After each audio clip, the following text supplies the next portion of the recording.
بسم اللہ الرحمن الرحیم۔ اللہ رب العالمین قرآن حکیم میں فرماتا ہے انک میت وانہم میتون، آپ کو بھی انتقال فرمانا ہے اور ان کو بھی مرنا ہے۔ اس آیت کا ترجمہ یہ 23ویں پارے کی آیت ہے۔ اب دوسرے مترجمین نے دوسری طرح سے ترجمہ کیا، تو یہ ترجمہ کرنے پر قوم کو لڑایا نہیں جا سکتا ہے۔ لوگوں نے اپنے اپنے حساب سے ترجمہ کیا، مرنا کسی نے مرنے کا لفظ لیا، کسی نے انتقال کا لیا، تو جو بہتر ہے لفظ وہ انتقال ہے۔ انتقال کسی بڑی شخصیت کے لیے جب لفظ بولا جائے گا تو وہ انتقال کا لفظ صحیح ہوتا ہے۔ مرنے کا لفظ جو ہے وہ مناسب نہیں لگتا۔ عام مسلمانوں کے لیے مرنے کا بولتے کوئی فرق نہیں پڑتا۔ جیسے اولیاء کرام ہیں، اولیاء کرام کے لیے جب لفظ بولیں گے تو انتقال فرما گئے، انتقال فرما گئے۔ تو اللہ تعالیٰ نے فرمایا آپ کو بھی انتقال فرمانا ہے اور ان کو بھی مرنا ہے۔ اور قرآن میں اللہ فرماتا ہے لا یستاخرون ساعۃ ولا یستقدمون، موت نہ ایک ساتھ آگے ہوگی نہ پیچھے ہوگی۔ آج کا یہ بیان موت کے بارے میں ہوگا۔ موت نہ ایک ساتھ آگے ہوگی نہ پیچھے ہوگی۔ ہم کہیں بھی بھاگ جائیں، کہیں بھی رہ لیں، لیکن موت تو آئے گی۔ کیا ہے ہم تل گھر میں بنا کے رہنے کے یہاں کوئی نہیں آئے گا مارنے، کتنے ہی بندوبست کر لیں، لیکن جو وقت موت کا وہ تو آئے گی آئے گی۔ کیا ہے ہمارے ساتھ باڈی گارڈ ہوں یا نہ ہو، جب بھی باڈی گارڈ ہو جب بھی موت آئے گی، نہیں ہو جب بھی موت آئے گی۔ اللہ کے رسول صلی اللہ علیہ وسلم فرماتے ہیں جو دن میں 20 مرتبہ موت کو یاد کرے گا اللہ تعالیٰ اس کا حشر شہیدوں کے ساتھ فرمائے گا۔ آج دوسرا رمضان ہے، ایسے دوسرا رمضان شروع ہو گیا ہے، لیکن میرا بڑا دماغ خراب ہوتا ہے ان لوگوں کے اوپر کہ اللہ نے جن کو سب کچھ دیا ہے اس کے باوجود انہیں دکان کی ہے۔ اس مہینے میں بھی فکر ہے کہ ہم تو دکان کریں گے، کہیں ایسا نہ ہو، خطرہ ہے کہ کہیں وہ سناتنی نہ ہو جائے ڈر کے مارے کہ ہم تو دکان کریں گے، ہم نہیں پڑھنے والے رمضان، نہ ہم روزہ رکھنے والے۔ ہو سکتا ہے مجبور ہو یہ کہنے پر، نہیں تو اندر سے سناتنی ہو جائے۔ وہ ظاہر بھی کرتے ہیں صاحب ہم تو نہیں پڑھ پائیں گے، ہم نماز نہیں پڑھ پائیں گے، نہ ہم روزہ رکھ پائیں گے۔ جن سے دکان نہیں چھوٹ رہی رمضان میں، تو کیا ان کا ایمان ہے؟ کوئی ایمان نہیں ہے، سمجھ لو نام کا ایمان ہے خالی۔ بلکہ یہ لکھا ہے کہ رمضان شریف کے اندر کوئی اعلان اسلامی حکومت سے کھاتا پیتا مل جائے تو اس کی قتل کا حکم ہے، قتل کا۔ اب جو لوگ ایک ہی حدیث بیان کرتے ہیں کہ اللہ کے رسول نے فرمایا میری امت میں 73 فرقے ہوں گے، 72 جہنم میں جائیں گے، ایک جنت میں، تو وہ ذرا اور بھی حدیثیں بیان کیا کریں کہ جو اعلان رمضان میں کھا رہے ہیں پی رہے ہیں، ان کے بارے میں کیا حکم ہے؟ ان کے بارے میں تو قتل کا حکم ہے اسلامی حکومت میں۔ اور جو اعلان نمازیں چھوڑ رہے ہیں ان کے بارے میں کیا حکم ہے؟ امام شافعی بھی قتل کا حکم دیتے ہیں، بڑے پیر صاحب بھی قتل کا حکم دیتے ہیں بے نمازی کو۔ اب جو ایک حدیث پڑھ کر بے نمازیوں کو جنتی بنا اور نمازیوں کو جہنمی بنا، ایسے بھی عالم ہو گئے آج کے زمانے میں کہ ایک حدیث پڑھ دیں گے اور نمازیوں کو جہنمی بنانا شروع کر دیں گے، بے نمازیوں کو جنتی۔ جن کے سامنے بیان کرتے ہیں وہ زیادہ تر بے نمازی ہوتے ہیں 90%، اور ان میں جواری شٹاری ہوتے ہیں ان کو جنتی بناتے ہیں، ان کی حوصلہ افزائی کرتے ہیں، نعوذ باللہ۔ تو بے شک یہ حدیث پاک ہے کہ حضور کا فرمان ہے میری امت میں 73 فرقے ہوں گے، 72 جہنم میں جائیں گے، لیکن یہ مطلب تھوڑی ہے کہ نام لے لے کہ آپ جہنمی بناؤ، یہ جہنمی ہو، جہنمی تو اللہ ہی بہتر جانتا ہے۔ پھر حدیث شریف کا مطلب سمجھنے کے لیے بڑا علم حاصل کرنا پڑتا ہے۔ اب میں آپ کو بتاتا ہوں، امام اہل سنت مرجع العلماء فالفقہ حضرت علامہ اسید الحق بدایونی رحمۃ اللہ علیہ، جن کا انتقال بغداد میں ہوا ابھی 8 سال پہلے قریب۔ میں نے ان کی تقریر 10 منٹ سنی تھی بریلی میں، بس 10 منٹ۔ امام ربانی مجلد ثانی کا جشن منایا گیا تھا بریلی میں، اس پر انہوں نے 10 منٹ تقریر کی، بس وہی میرا دیکھنے کا ہوا۔ باقی ایک جگہ اور پھپون میں دیکھا تھا غالباً، ایک بار ہم ملاقات کو گئے تو حضرت باہر تھے، بدائیں کے رہنے والے تھے، عمر تھی کل 37 سال، اور علم کا عالم یہ تھا کہ جب ان کے مضمون چھپتے تھے، جامع نور دہلی والا جو ایک رسالہ نکلتا ہے، جامع نور دہلی سے مولانا خوشچند نورانی صاحب نکالتے ہیں، تو اس میں ان کا مضمون گمنام چھپتا تھا، گمنام یعنی کسی اور کے نام سے چھپتا تھا، تو وہ مضمون جب علماء دیکھتے کہ یار یہ کون سا عالم ہے، یہ پہچان ہو نہیں پاتی تھی کہ عالم ہے کون یہ. تو ایک بار جامع نور والے بتائیں، وہاں اشرفیہ چلے گا مبارک پور، وہ جو مضمون چھاپتے تھے ان کا، کہ یہ بتائیے ہے کون، یہ ابوالفیض کے نام سے سنا ہے، ابوالفیض کے نام سے ان کا مضمون چھاپا کہ یہ اتنا گہرا مضمون کون چھاپتا ہے. علماء حیرت میں پڑتے کہ یہ ہے کون ہے ابوالفیض کے نام سے جو چھپتا ہے. تب وہ بات ظاہر ہوئی کہ یہ علامہ اسید الحق بدائنی ان کا مضمون ان کے وہ ابوالفیض کے نام سے چھپتا تھا. تو عمر کل 37 سال تھی، لیکن علم کا عالم یہ تھا کہ ہندوستان کے بڑے بڑے عالم حیران، بڑے اور سنجیدگی اور بردباری اور اخلاق کردار بہت بلند. تو بغداد میں تھے تو ان کو بدماشوں نے گولی مار کے ہلاک کر دیا. باپ بھی تھے ان کے ساتھ میں، دونوں بیٹے بھی تھے. اب کیا معلوم کیا سازش تھی کہ تینوں باپ بیٹے ایک ہی گاڑی میں تھے، لیکن اکیلے ان کو ہی گالی ماری. تو میں سمجھ گیا کہ اس میں کوئی نہ کوئی سازش ہے کہ اکیلے ان کو ہی کیوں ماری. دونوں باپ بیٹے، ایک بیٹا اور موجود ہے اس میں، باپ بھی ہے، اگر مارنے والے ہوتے تو سب کو ہی مارتے. تو اس میں بڑی بڑی پلاننگیں ہوتی ہیں آج کل، کیونکہ ان سے لوگ حسد کھاتے تھے علم کی وجہ سے کہ کل 37 سال کی عمر پورے انڈیا میں چھا گئے تھے، اور پھر بڑے بڑے ڈاکٹروں میں، بڑے بڑے پڑھے لکھے لوگوں میں ان کا پروگرام ہوتا تھا. تو وہ جو 73 فرقے والی حدیث سے ہے، اب میں وہ بات اس لیے بتا رہا ہوں ان کے بارے میں. علامہ اسید الحق بدائنی کی ایک کتاب ہے اسی حدیث کے بارے میں. لوگ تو سن لیتے ہیں نا کہ 73 فرقے ہوں گے 72 جہنم میں جائیں گے، تو ایک دم جہنمی بنانا شروع، مطلب سمجھتے نہیں ہیں مطلب کیا ہے اس حدیث کا. تو اس حدیث کا مطلب انہوں نے 1 لائن 2 لائن 10 لائن میں نہیں لکھا. حدیث تو اتنی ہے کہ حضور نے فرمایا میری امت میں 73 فرقے ہوں گے، 72 جہنم میں جائیں گے، ایک جنت میں. 1 لائن کی حدیث. تو اس حدیث کا مطلب 100 لائن میں نہیں لکھا، 100 لائن میں بھی نہیں. اس حدیث کا مطلب اور وضاحت انہوں نے جو ڈیٹیل بیان کی ہے، ڈیٹیل وہ 82 صفحات میں بیان کی ہے. سبحان اللہ. یعنی سمجھایا ہے کہ اس حدیث کا مطلب کیا ہے، چاروں اماموں نے کیا بیان کیا ہے، کس کو گمراہ فرقہ سمجھا جائے گا، کس کو جہنمی سمجھا جائے گا. یہ تھوڑی کہ آج کے زمانے کے لوگوں کو ایک دم لوگ آج کے عالم جو ہے کہ ایک دم جہنمی بنا دیں، یہ جہنمی وہ ایسے تھوڑی. تو انہوں نے پورا ڈیٹیل وضاحت بیان کی ہے کہ چاروں اماموں کے نزدیک اس حدیث کا کیا مطلب ہے، کون کون سے فرقے کب ہوئے، کیسے کیسے گمراہ ہوئے. جیسے شیعہ میں ہمارے بڑے پیر صاحب شیخ عبد القادر جیلانی رحمۃ اللہ نے لکھا ہے کہ 32 فرقے ہیں، 32. سب کی کوالٹیاں ہیں، ڈفرینس ہے سب میں. ایک شیعہ فرقہ ہے نصیری فرقہ، اس کو شیعہ بھی کافر قرار دیتے ہیں، وہ اللہ تعالیٰ کی شان سے ملا دیتا ہے حضرت علی کو، تو اس کو شیعہ ہی کافر قرار دیتے ہیں. شیعہ کو کافر قرار دے دیا، یعنی جس نے زیادہ غلو کیا، حد سے زیادہ حضرت علی کا مرتبہ بتایا، تو ان کو شیعہ نے بھی کافر قرار دیا. اب یہ ہندوستان میں جو فرقے ہیں یہ زیادہ تر 3-4 طرح کے زیادہ تر. جیسے اجمیر شریف کبھی آپ جاؤ گے تو اجمیر شریف میں جو درگاہ پہ ہیں یہ رافضی شیعہ، اور جو تارا گڑھ پہ ہیں وہ تفضیلی ہیں.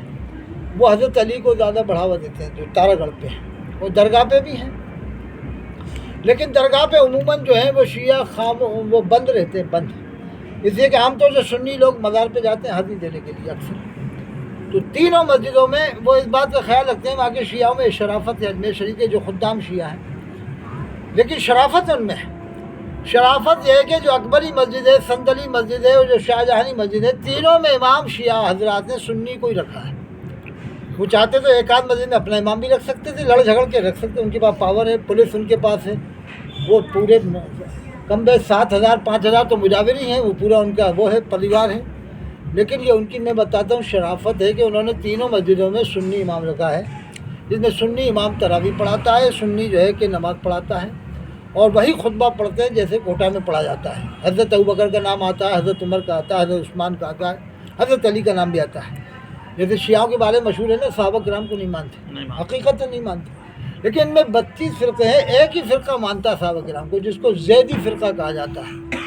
زیدی فرقہ ہے وہی مانتا ہے، وہ مصر میں پایا جاتا ہے. انڈیا میں کچھ لوگ ہیں، اور انڈیا میں کچھ ہیں ایسے جو صحابہ کو مانتے ہیں، باقی تو برا کہتے ہیں عام طور سے. تو اب 32 کی کوالٹی دیکھنا پڑتی ہے کس حد تک کہاں تک پہنچا ہے. تو کافر کہنے کے لیے پہلے دیکھنا پڑتا ہے اس کا عقیدہ کس حد تک ہے، گمراہی کی حد تک ہے یا کفر کر چکا ہے. جیسے مثال کے طور پہ میں آپ کو ٹرین سے سمجھا دیتا ہوں. ٹرین سے آپ نے بمبئی کا ریزرویشن کرایا اور ویٹنگ آیا 200. کتنا ویٹنگ آیا؟ 200. اب آپ نے ٹکٹ کٹا لیا، کوئی سمجھا کتنا ویٹنگ آیا بمبئی کا؟ کیا 200 ویٹنگ آیا، چلو ابھی 15 دن ہے کنفرم ہو جائے گا. تو ایسے شیعہ فرقوں کا سمجھو یا اور بھی کوئی بھی فرقہ ہو، تو اب اس کی بات کا اندازہ لگائے گا کہ اس کی بات میں کہاں تک گمراہی ہے، کتنے حد تک گمراہی ہے، اس کی بات کفر کی حد تک ہے یا گمراہی کی حد تک ہے، گمراہی کی حد تک ہے یا کفر کی حد تک ہے۔ اب 200 ویٹنگ آیا، اب آپ نے 5 دن بعد پھر معلوم کیا کتنا بچا کہ 100 بچا، اب سوچو 5 دن رہ گا، بھی ہو سکتا ہے 5 یہ بھی کنفرم ہو جائے۔ ایسی فرقوں کا حساب دیکھو کہ اس کی بات میں ہم پوچھیں گے اس سے کہ آپ کی بات کا یہ آپ جو کہہ رہے ہو کیا مطلب ہے۔ اب اس میں اگر وہ دل کا ارادہ صحیح ظاہر کرے، نہیں میری ایسا مطلب نہیں جیسے آپ نے ابھی سمجھا، جیسے ابھی آپ نے سمجھا، اب اس کو بیچ میں ایک بار وہ یہ سمجھ لو تاکہ اور کنفرم ہو جائے گا اچھی طرح سے۔ جیسے آپ سے بھی بات زبان سے نکلی ہوگی، میرے سے بھی نکلی ہوگی، جتنے بیٹھے ہیں سب سے آپ کو بھی معلوم ہو جائے گا کہ آپ کہیں سفر کرتے ہیں یا مسجد گلی میں ہی جائیں گے کبھی آپ جلی میں، اور پیشاب لگتا ہے اور آس پاس کوئی مسجد ہوتی ہے، یا کسی اپنے ساتھی کو پیشاب لگتا ہے، یار مجھے پیشاب لگ رہا ہے، تو ایک دم منہ سے جلدی کیا نکلتا ہے، جاؤ مسجد ہے ہی، مسجد میں پیشاب کرے آؤ، ایسا نکل جاتا ہے کہ نہیں؟ تو اس جملے میں ظاہر میں گمراہی ہے، ظاہر میں کفر ہے، باطن دل کافر نہیں ہے، زبان کافر ہے اس میں۔ جیسے زبان یہ کافر ہے کہ ہم ایک دم ہمارے منہ سے نکل رہا ہے کہ مسجد میں پیشاب کر جاؤ، بجائے یہ کہنے کے جاؤ مسجد کے سائڈ میں پیشاب گھر بنے وہاں کر جاؤ، تو اس میں زبان کافر ہے، دل کافر نہیں ہے، دل میں ایسی نیت نہیں ہے۔ دل کی نیت یہی ہے کہ مسجد کے سائڈ میں پیشاب کر جاؤ، تو اس سے کوئی کافر نہیں ہوگا آدمی، بس زبان کی پکڑ مانی جائے کہ زبان سے غلط جملہ نکلا۔ تو ایسے ہی کنفرم جیسے مسجد میں ہم تو سے بول دیتے ہیں نا لوگ مسجد میں پیشاب کر جاؤ، اس کی نیت تو وہی ہوتی ہے سائڈ میں پیشاب کر کے جاؤ۔ اب اس پہ ہی فتویٰ لگا لے، ارے وہ تو کافر ہو گیا، اس نے ایسا کہا مسجد میں پیشاب کر جاؤ، اور ایسے تھوڑی کافر کا پہلے اس سے پوچھا جائے گا کیوں بھائی آپ نے ایسا کیسے کہہ دیا، وہ کہے گا صاحب میری زبان سے نکل گیا، لیکن ایسا تھوڑی صاحب نیت ہماری تھوڑی۔ حضور فرماتے ہیں، اللہ کے رسول صلی اللہ علیہ وسلم نے فرمایا اعمال کا دار و مدار نیت کے اوپر ہے، نیت کے اوپر ہے۔ اب 100 ریزرویشن کی سیٹ بچی یعنی ویٹنگ بھی، پھر آپ نے ایک دن بعد معلوم کیا کتنا بچا کہ اب 10 بچی، اب امید ہو گئی کہ شاید اب کنفرم ہو جائے، پھر 2-4 گھنٹے رہ گئے، کتنی بجے گی، اب 2 رہ گئی، تو ابھی آپ سیٹ پہ نہیں بیٹھ سکتے، ایک بھی رہ گئی، جب بھی آپ سیٹ پہ بیٹھ سکتے ہو، جب بھی نہیں بیٹھ سکتے۔ تو ابھی مسلمان کی بات کا ایسی حساب لگایا جاتا ہے کہ دیکھیں ابھی کافر ہوا ہے یا نہیں ہوا، تو وہ اس حد تک بچانے کی کوشش کی جاتی ہے۔ علماء نے لکھا ہے کہ پہلے اس کا مطلب نکالو، گنجائش دیکھو کہ ہاں یہ کافر ہونے سے بچ سکتا ہے، تو بچانے کی پوری کوشش کرو، علماء نے لکھا ہے۔ یعنی علماء نے یہ تک لکھا ہے کہ ایک بات کے اگر 100 مطلب نکلیں 100 اور 99 جاتے ہیں کفر کی طرف اور ایک اسلام کی طرف، تو علماء نے لکھا ہے اسلام والا مطلب ہی خیال کرو مسلمان کی نیت، مسلمان سمجھ کر۔ ہاں اگر کلیئر ہو جائے، جیسے وسیم رضوی کا جو کھلا کفر تھا، وہ تو کھلا کفر بکا، اندر سے بھی کافر باہر سے بھی کافر، سلمان رضوی کا بھی اندر سے بھی کافر باہر سے کافر، وہ تو کھلا کفر الگ ہے، جیسے قرآن کا کھلے عام انکار کرے، نماز کا روزے کا مذاق بنا، وہ تو کھلا کفر ہے۔ لیکن جس کی بات کا مطلب نکل سکتا ہو، ایسا کھلا کفر نہ ہو، مطلب چھپا ہوا ہو۔ اب ایک ویٹنگ بچی، آپ کو سیٹ نہیں ملے گی، جب ایک بھی نہیں بچی، یعنی اب معلوم کیا کہ کتنی بجے ایک، اب بعد میں تھوڑی دیر کتنی بجے کہ وہ سب کنفرم ہو گئی، تو اب آپ کو سیٹ مل گئی یعنی بیٹھنے کی۔ تو اب اسی طرح کسی کی بات کا مطلب نکالتے ہم نے کوشش کی کہ اسے کفر سے بچائیں، لیکن اب ایک بھی ویٹنگ نہیں بچی، یعنی اب یہ بچ نہیں پا رہا، اس نے ایسا کفر یہ جملہ بکایا ہے کہ یہ تو اس کو اب کافر ہی کہنا پڑے گا، تب اس کو کافر کہا جاتا ہے۔ یعنی بہت چھان بین کے بعد پھر اس کو کافر کہا جاتا ہے کہ یعنی اب بچ نہیں پا گئے، ویٹنگ ختم ہو گئی، یعنی جیسے ایک ویٹنگ ہماری باقی سیٹ نہیں ملے گی، تو ایک بھی ویٹنگ باقی یعنی ایک بھی گنجائش باقی، تو اسے کافر نہیں کہیں گے۔ جب ایک بھی ویٹنگ ختم تو سیٹ مل گئی، یعنی اب گنجائش بھی ختم، بالکل ہی ختم، تو اب اس کو کافر کہہ سکتے ہیں۔ جیسے غلام احمد قادیانی کو کافر کہا کہ اس کی باتیں گنجائش ختم ہو گئی تھی۔ تو یہ کافر کا کہنے کا مسئلہ بہت نازک ہے، اس بارے میں بڑا ہمیں سوچ سمجھ کے احتیاط۔ آج کل کیا ہوتا ہے، رسی کا سانپ بنا کر ایک دوسرے کی دشمنی میں کافر بناتے ہیں۔ اپنا کوئی آدمی غلطی کرے تو اس کی غلطی کتنی بڑی غلطی ہو، اس کو سانپ کو رسی بنا دیں گے۔ ایسے عالم ہیں کہ وہ علم پڑھتے ہیں تو وہ اپنے آدمی کی غلطی کو کہتے ہیں تو نے کیا کہا، یا مجھ سے بہت بڑی غلطی نکل گئی، اور وہ پکڑ کر رہے ہیں کہ رک جا یار، ہم عالم ہم بچا لیں گے تجھے، وہ پھر سانپ کو رسی بنا دیں گے۔ سوچے گا اپنا دوست ہے، سانپ کو رسی بناؤ اور پہاڑ کو رائی بناؤ، اور دوسرا جیسے کوئی ان کا مخالف ہے، ارے تم نے ایسا کیوں کہا، وہی جیسے مسجد والی بات، پھر اس کو رسی کا سانپ بنا کے کافر بنا دیں گے، پھر بات کا بتنگڑ بنا کے اس کو کافر بنا دیں گے۔ آج کل یہ حساب بہت چل رہا ہے۔ جیسے آپ نے یہ بھی سنا ہوگا عام طور سے روزہ موزہ لوگ کہہ دیتے ہیں، روزہ موزہ کہتے ہیں نا، کہ وہ روزہ موزہ بھی رکھتے ہیں، نماز بھی پڑھتے ہیں، زکوٰۃ مکات بھی دیتے ہیں۔ یہ جملہ غلط ہے، روزہ موزہ تو پھر میں پہ نہیں، لیکن نیت غلط نہیں ہے۔ نیت غلط نہیں ہے، نیت تو یہی ہے کہ روزہ رکھتے ہیں لیکن جلدی جلدی میں وہ چل گیا ہے کہ آدمی کا حساب چلن ایسا کہ صاحب وہ روزہ بھی رکھتے ہیں، نماز بھی پڑھتے ہیں، کہنا یہی چاہیے کہ روزہ رکھتے ہیں لیکن وہ آدمی میں چلن ایسا چلا دیا کہ صاحب روزہ بھی رکھتے ہیں. تو یہاں زبان غلط ہے، دل غلط نہیں ہے. تو اللہ کے رسول صلی اللہ علیہ وسلم نے فرمایا اعمال کا دار و مدار نیت کے اوپر ہے، نیت کے اوپر. تو اس حدیث کی شرح علامہ سید حق بدامی رحمۃ اللہ علیہ نے 73 فرقوں والی حدیث کی شرح 82 ورقوں میں لکھی ہے، یعنی پورا ایک کتابچہ ہو گیا کہ اس کا مطلب سمجھایا. دنیا کے بڑے بڑے عالموں نے اس حدیث کا کیا مطلب لکھا ہے. یہ تھوڑی کہ ایک دم یہ حدیث بیان کر کے آپ جہنمی بنانا شروع کر دو صاحب یہ جہنمی، ایسے تھوڑی. ایسے تو 1300 سال میں بڑے بڑے عالم ہیں، کسی نے سے کسی کو جہنمی تھوڑی بنایا ہے. اب میں ایک بات اور بتاتا ہوں آپ کو، کبھی زبان تو کافر ہوتی ہے، دل کافر نہیں ہوتا. دل مسلمان ہوتا ہے، زبان کافر. اور بعض وقت جو ہے کہ زبان دل دونوں کافر ہوتے ہیں، جیسے کہ وسیم رضوی ہے، سلمان رضوی ہے، ان کے تو کھلے کفر ہیں، زبان بھی کافر ہے، دل بھی کافر ہے. اب زبان کے کافر ہونے کا ایک دو بات میں ایک بار انتا میں تھا، ہمارا مرید ہے انتا میں. تو میں کیا ہوا، 2 لڑکی ہو گئی تھی، تیسری لڑکی کے وقت میں پھر پہنچ گیا، تیسری ہو گئی تھی اس کی. میں کیا کہنا صاحب لڑکی ہوئی. تو وہ ہمارا مرید کہنا صاحب کہ اب تو اللہ تعالیٰ کو سوچنا چاہیے. مطلب ہے کہ اب اللہ کو لڑکا دینا چاہیے. تو اس کی وہ زبان کافر تھی. زبان کافر ہے لیکن دل کافر تھوڑی ہے. دل میں تو اللہ کو مان رہا ہے نا، یہی تو کہہ رہا صاحب اللہ کو سوچنا چاہیے. زبان کافر ہے، زبان کے اعتبار سے کفریہ جملہ ہے لیکن دل کافر نہیں. دل میں تو اللہ کو مان رہا، اللہ کی عظمت کو مان رہا. یہ تو کہہ رہا کہ صاحب اللہ کو لڑکا دینا چاہیے، کہہ رہا کہ اللہ کو سوچنا چاہیے. تو دل کا یعنی زبان کا جملہ جب کفریہ نکلے تو اس کے معافی ضمیر کا جب ہمیں پورا کنفرم نہ ہو جائے کہ نہیں جو اس کی زبان پہ وہی دل میں ہے، جب کنفرم ہو جائے کہ نہیں جو زبان پہ کفر جو زبان پہ وہی دل میں ہے، تب اس کو کافر کہیں گے. لیکن پہلے اس کو جاننا پڑے گا کہ اس کی زبان کا معاملہ وہی ہے جو دل میں ہے.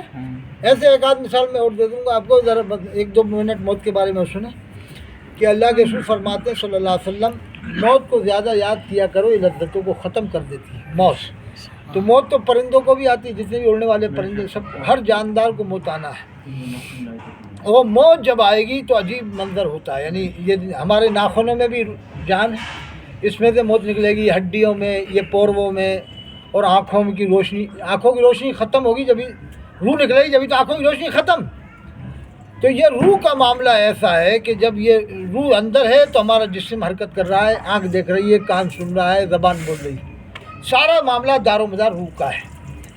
اب یہ جسم تو ایک ڈھانچہ ہے، جسم ایک ڈھانچہ ذریعہ ہے، ورنہ سارا معاملہ روح کا ہی ہے. روح سن رہی ہے، روح بول رہی ہے، روح دیکھ رہی ہے. آنکھ تو اللہ نے ذریعہ بنایا، روح بول رہی ہے، زبان اللہ نے ذریعہ بنایا. روح سن رہی ہے، اب زبان یہ کان اللہ نے ذریعہ بنایا. اب آپ سوچو گے کہ پھر یہ کیسے سمجھ میں آیا کہ روح سن رہی ہے، کان تو اللہ نے بنایا، روح دیکھ رہی ہے، آنکھ کو اللہ نے بنائی. یہ تو اللہ نے ایک ذریعہ بنایا دنیا میں جینے کا. اب میں اس کو کنفرم کر دیتا ہوں کہ روح کیسے سن رہی ہے، کیسے دیکھ رہی ہے. وہ قرآن سے ثابت ہے. جیسے آپ سوچو روح کیسے سن رہی ہے، روح کیسے دیکھ رہی ہے. جب اللہ نے قرآن میں ہے، اللہ نے ہم سب سے پوچھا، تمام روحوں سے پوچھا، جتنے بھی قیامت تک روحیں آئیں گی پیدا ہوں، سب سے پوچھا. قرآن کی آیت ہے کہ الستُ بربکم، کیا میں تمہارا رب نہیں ہوں. بتاؤ کیا اس وقت ہمارا جسم تھا؟ جسم نہیں تھا نا. وہ تو عالم ارواح میں پوچھا تھا، کسی کا جسم تھا ہی نہیں، سب کی روحیں تھیں. تو سب روحوں سے اللہ نے پوچھا، جتنی بھی ابھی قیامت تک آئیں گی سب سے پوچھا، جتنی بھی آ چکی ہیں اور آئیں گی، کہ الستُ بربکم، کیا میں تمہارا رب نہیں ہوں. تو ہم سب کی روحوں نے کہا قالوا بلا وربنا، کیوں نہیں، تو ہی ہمارا پروردگار ہے. تو کیا معلوم ہوا کہ روح نے سنا اللہ کی آواز کو، روح نے تو سنا اور روح نے جواب دیا. روح نے تو کہا کہ قالوا بلا ربنا، کیوں نہیں، تو ہی ہمارا پروردگار ہے. تو یہ روح کا معاملہ ایسا ہے کہ روح اگر یعنی طاقتور ہوتی ہے تو پھر ایک ہی انسان پھر ہزاروں لاکھوں کے اوپر بھاری ہوتا ہے. لیکن ہماری روح اتنی طاقتور نہیں. جیسے اب اس کی مثال کہ ایک انسان لاکھوں پہ کیسے بھاری ہو سکتا ہے. آج 30 کروڑ مسلمان ہیں لیکن اپنے سے 2 گنا لوگوں پہ بھی بھاری نہیں ہے. ایک آدمی 2 پہ بھی بھاری نہیں. 30 کروڑ مسلمان اپنے سامنے جو ہے اس کے اوپر بھاری نہیں ہے. ہم ڈرے ہوئے سہمے ہوئے رہ رہے ہیں. 30 کروڑ ہو کر ہزاروں نہیں لاکھوں عالم ہیں، پھر بھی ڈرے ہوئے سہمے رہ رہے ہیں، اسلام کی تبلیغ نہیں کر رہے ہیں. اب جس کی روح طاقتور تھی وہ ایک کیسے لاکھوں پہ بھاری، کیسے کروڑوں پہ بھاری. وہ ایک کی میں مثال دے رہا ہوں، خواجہ کا مرشد ہندوستان سے خواجہ غنی اجمیری رحمۃ اللہ علیہ. ایک ہی تو تھے چند ساتھیوں کے ساتھ، یعنی اکیلے چند. لیکن روح کو طاقتور بنا کے آئے تھے تو دیکھو سب کے اوپر بھاری تھے کہ نہیں تھے. جب آئے ہندوستان میں تو انہوں نے کہا کہ صاحب یہاں تو ہمارے راجا کے اونٹ بیٹھتے ہیں, کہا کہ تمہارے بھائی اونٹ بیٹھے رہے یہاں پر, اونٹی بیٹھے رہے تو وہ اونٹ بیٹھے ہی رہے. یہ روحانیت تھی, جو زبان سے کہہ دیا ویسے ہی ہو جاتا تھا. تو جب اتنی بڑی زبردست روحانیت تھی, جب اسلام پھیلا پائے, ہم جیسے ہوتے تو ہم جیسے کیا اسلام پھیلا رہے ہیں؟ ہم بھی تو مسلمان ہیں, ہم تو 30 کروڑ ہیں, کیا اسلام پھیلا رہے ہیں بتاؤ؟ یہ اہل حدیث لوگ کہتے ہیں صاحب یہ اولیاء کرام کو نہیں مانتے اہل حدیث لوگ. ان اہل حدیث سے کہو کہ تم پورے ہندوستان کے اہل حدیث مل کے کسی ایک کو مسلمان بنا کے بتا دو, کھلے ہم جب جانے. اہل حدیث اولیاء کرام کی طاقت کا انکار کرتا ہے, لیکن ان سے پوچھو تم پورے ہندوستان کے اہل حدیث مل کے ایک کو مسلمان تو بنا کے بتا دو. تمہارے اندر اگر اتنی بڑی طاقت وحدانیت کی ہے, تم اللہ کو ماننے کا دعویٰ کرتے ہو, تو ہم تو مثال دیتے ہیں حضرت خواجہ غنی نواز کی روحانیت کا, ان کی طاقت کا ہم مثال دیتے ہیں کہ وہ اکیلے چند ساتھیوں کے ساتھ پورے ملک میں اسلام کا کام کر دیا اور اسلام کی تبلیغ کر دی, جو 800 سال 850 سال تک کے تمام علماء تمام مسلمان اتنی تبلیغ نہیں کر پائے جتنی اکیلے حضرت خواجہ غنی نواز نے فرمائی. یہ روحانیت کا معاملہ تھا. جب حضرت کا وصال ہوا, میں آخری بات بتا دوں کہ اندر سے آواز آنا بند ہو گئی, کیونکہ حضرت تسبیح پڑھتے تھے فجر سے پہلے. وہی جس کمرے میں مزار بنا, اب وہ جہاں مزار بنا وہی کمرہ حجرہ تھا اپنا. لا الہ الا اللہ محمد رسول اللہ کی آواز آتی رہتی تھی, تو مریدوں کی آواز آنا بند ہو گئی کہ حضرت آج تسبیح نہیں پڑھ رہا, کیا بات ہے, فجر سے پہلے کے ٹائم لگ بھگ. تو جب فکر ہوئی کہ تسبیح نہیں ہو رہی, کوئی بات ہے, تو کمرہ کا دروازہ بند تھا, پھر دروازہ وغیرہ کھولا گیا تو حضرت خواجہ غنی نواز میری وصال فرما چکے تھے, انتقال ہو چکا تھا حضرت کا.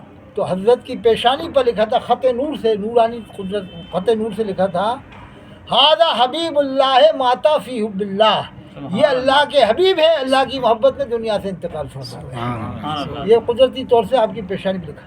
اور میں نے ایک واقعہ وہ پڑھا ہے حضرت کے بارے میں کہ حضرت بابا فرید الدین گنج شکر رحمۃ اللہ علیہ, جو خواجہ غنی نواز کے پوتے خلیفہ ہیں, پوتے ڈائریکٹ خلیفہ نہیں, ان کے خلیفہ کے خلیفہ ہیں, خواجہ قطب الدین بختیار کاکی رحمۃ اللہ علیہ, ان کے بارے میں لکھا ہے کہ حضرت بابا فرید الدین کے 10 لاکھ خلیفہ تھے. 10 لاکھ خلیفہ تو غریب نواز کے نہیں, ان کے پوتے مرید کے تھے, تو غریب نواز کا عالم کیا ہوگا. اور 10,000 خلیفہ میں لکھا ہے 10,000 آسمان میں تھے, 10,000 سمندر میں تھے, 10,000 دریا میں تھے, 10,000 پہاڑوں میں تھے. اب آپ سوچو 10,000 سمندر میں کون سے خلیفہ تھے؟ وہ انسان نہیں تھے, سمندری جنات خلیفہ تھے. 10,000 پہاڑوں پہ پہاڑی جنات خلیفہ تھے. 10,000 آسمانوں میں بھی تھے, وہ آسمانی جنات خلیفہ تھے بابا فرید کے. تو بابا فرید کا جب یہ عالم ہے 10 لاکھ خلیفہ, جن کے آسمان میں 10,000 ہوں, سمندر میں, تو خواجہ غنی نواز کی عظمت کا کیسے اندازہ کر سکتے ہیں؟ تو وہ بابا فرید الدین گنج شکر رحمۃ اللہ علیہ فرماتے ہیں کہ جب حضرت خواجہ غنی نواز اجمیری رحمۃ اللہ علیہ کا اجمیر میں وصال ہوا, کہا کہ میں نے, بابا فرید فرماتے حضرت گنج شکر رحمۃ اللہ علیہ, کہ میں نے عالم بیداری میں, سوتے میں نہیں, کہتے ہیں میں نے عالم بیداری میں کئی بار اللہ کے رسول کا دیدار کیا کہ اللہ کے رسول صلی اللہ علیہ وسلم صحابہ کے ساتھ میں اپنے غلام یعنی حضرت خواجہ غنی نواز کے استقبال کے لیے تیار ہیں, کہ جس کام کے لیے تمہیں بھیجا تھا یعنی وہ کام انجام دے دیا اسلام کی تبلیغ کا. تو اللہ کے رسول کی روح اندر خوش ہے کہ آپ اپنے غلام کے استقبال کے لیے تیار ہیں. یہ بابا فرید فرماتے ہیں کہ میں نے اللہ کے رسول کو کئی بار دیکھا ہے کہ اللہ کے رسول صلی اللہ علیہ وسلم بڑی بے چینی کے عالم میں غنی نواز کے یعنی انتقال کے بعد استقبال کا انتظار کر رہے ہیں. یہ مرتبہ تھا حضرت خواجہ غنی نواز اجمیری رحمۃ اللہ علیہ کا. تو غنی نواز کو اللہ کے رسول نے تو بھیجا تھا. تو اللہ تعالی ہم سبوں کو موت کو زیادہ یاد کرنے کی توفیق عطا فرمائے. وآخر دعوانا الحمدللہ رب العالمین.